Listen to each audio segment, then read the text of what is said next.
আসসালামু আলাইকুম। আশা করছি সবাই ভালো আছেন। যারা বিমানে যাতায়াত করেন অথবা করবেন, অনেক সময় জানেন ফ্লাইটের টাইমটা চেঞ্জ হয়ে যায়। ঠিক আছে?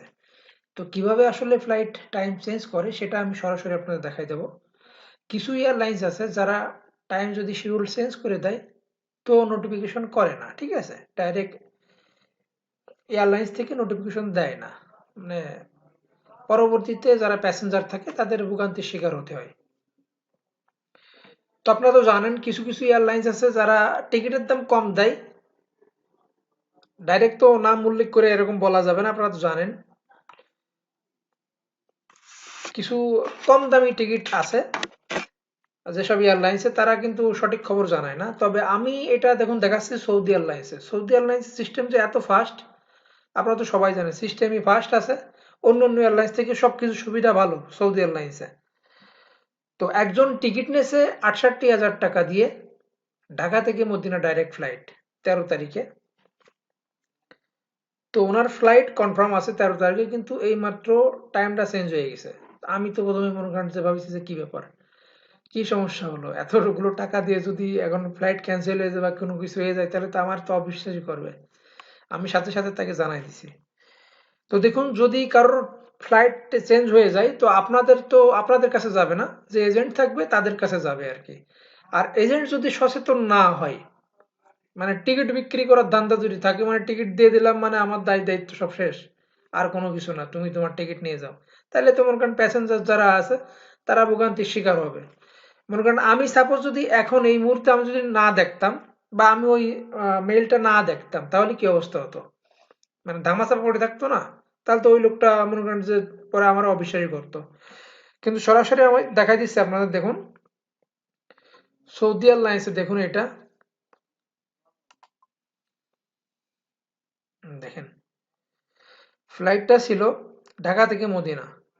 ইম্পর্টেন্ট, এটা কিন্তু ইম্পর্টেন্ট নোটিশ দিয়ে দিয়েছে সৌদি এয়ারলাইন্স থেকে। দেখুন সৌদি এয়ারলাইন্স থেকে ডাইরেক্ট, এটা কোনো আলু বালু না আর কি। ঠিক আছে? ডাইরেক্ট সৌদি এয়ারলাইন্স থেকে আমার কাছে দিয়ে দিয়েছে আর কি, এজেন্টের কাছে, প্রতি এজেন্টের কাছে চলে গেছে এটা। সৌদি এয়ারলাইন্সের যত এজেন্ট আছে সবার কাছে চলে গেছে, সব এজেন্সিতে চলে গেছে এটা।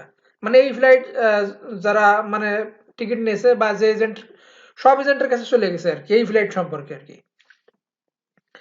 তো দেখুন, booking has change Dhaka to Medina for one passenger, reference number এইটা,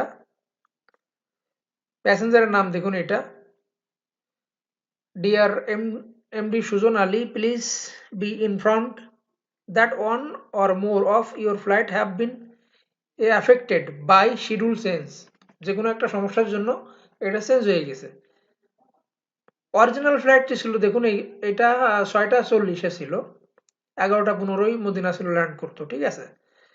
৭ ঘন্টা ৩৫ মিনিট লাগতো সময়। Flight number HB799। কিন্তু এই দেখুন, এরপরে দেখুন নিউ ফ্লাইট, ঠিক আছে, ১২টা ৩৫-এ দিয়ে দিয়েছে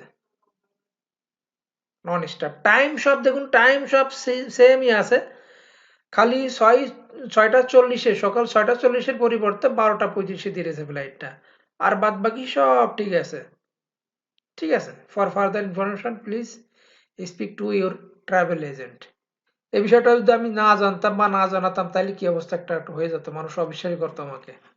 যাই হোক ভাই, যে কোনো এয়ারলাইন্সের টিকিট যারা নিতে যাচ্ছেন সর্বোচ্চ কমিশনে আমি ইনশাল্লাহ দেবো আপনাদের, সর্বোচ্চ কমিশনে।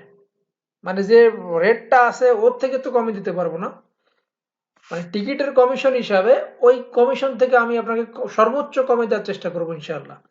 যারা টিকিট নেবেন স্ক্রিনে দেওয়া নাম্বারে যোগাযোগ করতে পারেন। সবাই ভালো থাকবেন। আল্লাহ হাফেজ।